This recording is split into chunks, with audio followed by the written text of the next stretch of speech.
तरीके से ये जो किसान के कानून आए हैं, इन कानूनों ने पूरे लागू होने के बाद किसान की बर्बादी होगी, खेती की लूट होगी और भारतीय जनता पार्टी के लोग ये बताएं, यूनिट नहीं बनाई इन्होंने, एक बिजली की यूनिट नहीं बनाई। अगर कहीं बनाई हो बिजली तो बताए बीजेपी के लोग। और बिजली कितनी महंगी कर दी और बिजली का हालत क्या है। तो इसलिए समाजवादी पार्टी लगातार काम करेगी जनता के बीच में, जोड़ने के बीच में। और अगर आप भी सच लिख दोगे, अगर आप में से किसी ने सच लिख दिया कि दाल में पानी है, दूध में पानी है, यहाँ पर ये हो रहा है, यहाँ हो रहा है सरकार के खिलाफ, तो आप पे एफआईआर दर्ज हो जाएगी, जेल चले जाएंगे। जहाँ तक बुलडोजर की बात है, भारतीय जनता पार्टी बताए वो अपने नक्शे कब ठीक करेगी।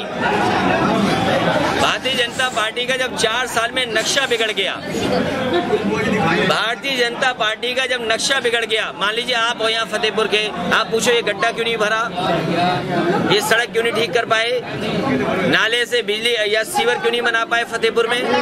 भाई सरकार दोनों इनकी है, नियम बदल दे। किसने रोका इनको? आज तक सीवर नहीं डल पाए। मुझे याद है मैंने प्रस्ताव बना के भेजा था यहाँ का और पैसे भी दिए थे। ये हमारे चेयरमैन लोग हैं, जानते होंगे कि कितना पैसा पुराना आया और अब कितना पैसा आया और पहले क्या सुविधाएं थी, आज परेशानी क्या है। दूसरी बात, तो इसलिए ये जो घर गुड़ाए जा रहे हैं, ये जितने लोग हैं, हमारा घर है दादा परदादा ने बनवाया, यहाँ जो बैठे हैं इनके बहुत सारे लोगों के गांव के घर हैं। ये जो तोड़ने आते हैं बुलडोजर वाले, इनके एड्रेस पता निकालिए, इनके खुदों के घर के नक्शे पास नहीं है।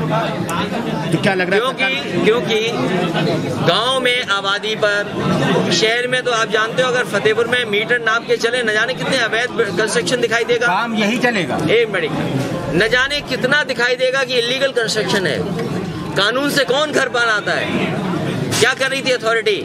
इसलिए केवल जनता का ध्यान भटाने के लिए और केवल उन लोगों को चिन्हित करने के लिए कि जिनसे उन्हें पॉलिटिकल लाभ उठा सकें, इसलिए बुलडोजर चल रहा है। लेकिन भारतीय जनता पार्टी तैयार रहे, न उनका नक्शा ठीक हुआ है 4 साल में और जनता तैयार है उनका नक्शा ठीक करने के लिए। समाजवादी पार्टी कानूनी काम करती है तो नक्शा ठीक जनता करेगी इनका। और दूसरा वैक्सीन की बात, आज ही अखबार में और कई जगह चल रहा है खबर कि जिसको वैक्सीन दी थी उसकी जान चली गई है भोपाल में। दुनिया के दूसरे हिस्से से भी खबरें आई थी। अमेरिका में कुछ दिनों बाद 4 लाख लोग मर जाएंगे। पूरे दुनिया में इस बीमारी से 18 लाख से ज्यादा लोगों की जान जा चुकी है। तो वैक्सीन आना जरूरी है। दुनिया के एक्सपर्ट लगे हैं, साइंटिस्ट लगे हैं कि वैक्सीन हम जल्दी से जल्दी बना लें और जल्दी से जल्दी लोगों की जान बचाई जा सके। अगर वैक्सीन कारगर है और हमें उम्मीद है आने वाले समय में साइंटिस्ट ऐसा बना लेंगे, लेकिन होड़ किस बात की है? अभी वैक्सीन कोई -70 पे रहेगी, कोई और माइनस पे रहेगी।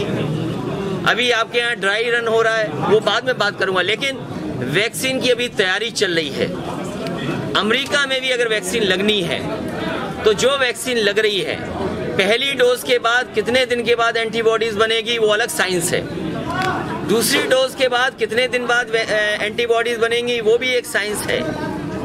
तो वहां जान जा रही है, वैक्सीन लग रही है, अभी तो सच्चाई सामने नहीं आ पा रही है। और अपने देश में तो देखो वैक्सीन वाले ही लड़ गए। एक कह रहा हमारा पानी जैसा है, एक कह रहा न जाने क्या है। पीजीआई के डॉक्टर्स ने क्या कहा, चंडीगढ़ के एक जो प्रोफेसर है दक्षिण भारत की, उन्होंने क्या कह दिया, उन्होंने खुद कहा कि हम नहीं लगवाएंगे। आज हिंदू अखबार में खबर है कि उन्होंने कहा हम तो नहीं लगवाएंगे इसको। और आपको जल्दी किस बात की है वैक्सीन निकालने की? आपको क्लिनिकल ट्रायल पूरे नहीं हुए, आपने वैक्सीन निकाल दी। तो भारतीय जनता पार्टी के लोग अगर ये सेफ समझते हैं तो उनके मुख्यमंत्री क्यों मना कर रहे हैं? और फिर हम जानना चाहते हैं कि वैक्सीन अगर आ रही है तो कितने दिन में वैक्सीन लग जाएगी उत्तर प्रदेश में और गरीबों को मुफ्त मिलेगी वैक्सीन के नहीं मिलेगी, ये बताए। और रखाव होगी, ट्रेनिंग कहाँ दी, जानकारी कहाँ दी, वैक्सीन की जानकारी कहाँ दी? और वो तो साइकिल पे वैक्सीन लेके जा रहे हैं, वो तो आपने देख लिया ड्राई रन में। तो ये सरकार कोई तैयारी नहीं कर रही है, केवल झूठ बोल रही है। इसलिए झूठ बोलने वाली सरकार से हमें आपको बचाइए। दुख है कि इस बात का कि जो बच्चों की जान गई है, और मुझे लगता है कि जिन कारणों से जान गई है उन कारणों का निस्तारीकरण होगा, निराकरण होगा समस्या का। मंत्री मोहसिन रजा का कल बयान है कि अब आपको रामलला की अब याद आई है। ये कौन है? ये कौन है? और जहां तक भगवान की बात है, आप सब जानते हो समाजवादी पार्टी दिखावा नहीं करती किसी भी चीज का। हम किस पे भरोसा करते हैं, किस पे आस्था है, हम क्या पूजा पाठ करते हैं, इसका दिखावा समाजवादी पार्टी ने कभी नहीं किया। हमारा घर परिवार है, हमने ये काम पूरा का पूरा पूजा पाठ की जिम्मेदारी अपनी पत्नी को दे दी है। मुझे पता लग जाता है कि बृहस्पति किस दिन है। भारतीय जनता पार्टी ने किसको जिम्मेदारी है बताओ? ये केवल वोट के लिए कर रही है, और भगवान तो सबके हैं। उनसे कहिए कि विकास कब करोगे ये बताओ। सर, बुलंदशहर में विकास करोगे कि नहीं करोगे? आय दोगुनी करोगे कि नहीं करोगे? फतेहपुर को स्मार्ट सिटी बनाओगे कि नहीं बनाओगे बताओ? कानपुर स्मार्ट सिटी बनेगा कि नहीं बनेगा? फतेहपुर में 2017 में आपने 9 अधिकारियों को निलंबित किया था यमुना बांधने पर। यहाँ फिर यमुना बांधी गई है और उसमें 5। अरे हमने तो अभी देखा है यमुना पे, यमुना के अंदर मशीनें चल रही हैं, अपनी आंखों से देखा है। आप मत बताओ। 5 लाख में जुर्माना किया गया। इस कार्रवाई ये मुझे लगता है जैसे जैसे सरकार का समय खत्म होगा, भ्रष्टाचार बढ़ेगा, झूठ बोलना और बढ़ेगा, ये सब बढ़ेगा। जैसे आप जानते हो, हम जानते हैं, जब दीपक बुझता है तो लौ बहुत उठती है। तो ये चुनाव करीब आ रहा है, भ्रष्टाचार और बढ़े आएगी ये भारतीय जनता पार्टी।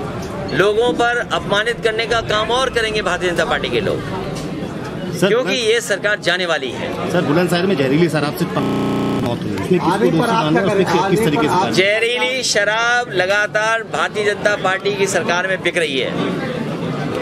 जहरीली शराब का कारोबार भारतीय जनता पार्टी की सरकार में मिलजुल करके अधिकारी और उनके नेता ही कर रहे हैं। भारतीय जनता पार्टी के नेता ही इसमें जिम्मेदार हैं, वही कारोबार चलवा रहे हैं। आपकी सरकार आने पर आप क्या करेंगे? हम आपके फतेहपुर को शहर की तरह देंगे दर्जा, और आप बताओ क्या करना है। हम अभी कहते हैं वही करेंगे। सबसे बड़ी मांग सीवर लाइन की थी, अभी तक देखिए, नहीं वादे नहीं हुए। आप कागज निकलवाइए। आपको ये नहीं बोलना चाहिए। एक मिनट, आपको ये इसलिए नहीं बोलना चाहिए। हम तो वो थे जो पार्टी के विरोधी विधायक था, उसका भी प्रस्ताव मान रहे थे। आप पता कर लो, पूछ लो जान के। जिले के सांसद नहीं, जाके जानकारी कर लो। क्या कहा कि दोनों सरकार होने के बाद भी आज भी सीवर सिस्टम नहीं बना है। हम तो कहते कानून बदल दो। कानून कौन बनाता है? कानून आप बदलने वाली सरकार है, कानून बदल दो। किसने रोका है? और नहीं कानून बदल सकते हो आप। इसको स्पेशल जिला मान करके सीवर बना दो, और हम उन्हें राय दे दें। वैसे हमें राय नहीं देनी चाहिए, काम कर देंगे वो शायद। जैसे गांव में आप सीवर नहीं बना सकते, क्योंकि कोई योजना नहीं है कि गांव में सीवर कैसे पड़ेगा। लेकिन हमने गांव में सीवर डाला है, तो हम तो सरकार से ये कहेंगे, और यहाँ के जो सरकार के लोग हैं जो नहीं बनवा पा रहे सीवर, हमसे पूछ ले कैसे सीवर पड़ना है। हमने गांव में भी सीवर डाला है, तो फाइलें निकलवा लें सरकार से कि कैसे डलवाया है। बजट बनने वाला है, बजट में 100 करोड़ 200 करोड़, देखिए 1 करोड़ न दें, 2 करोड़ न दें, 5 करोड़ 4 करोड़ न दें। अगर फतेहपुर को सीवर देना चाहती है ये सरकार, तो हमारा यही है कि बजट बनने जा रहा है, कम से कम 100 करोड़ दे दें, सीवर अपने आप पड़ जाएगा। सर, क्या सभी छोटे दलों को साथ लेने का काम चलता रहेगा। नहीं, वो आप पूछ के बता दो हमें। कि 2022 के छोटे दलों का सबका गुंजाइश है। मैंने तो कहा था, याद कीजिए भाई, छोटे दलों को साथ लेने का काम हम करेंगे। चित्रकूट गए थे, कांतानाथ स्वामी से क्या मांगते हैं? नहीं, हमने तो सरकार मांगी है, और जितने मंदिर के पुजारी हैं उन्होंने कहा आपकी सरकार बने। CIB इंडिया न्यूज की सभी खबरों को देखने के लिए लाल रंग की बटन को दबाकर चैनल को सब्सक्राइब जरूर करें, घंटी जरूर दबाएं, ताकि हमारी सभी खबरों के नोटिफिकेशन आप तक पहुंचते रहें।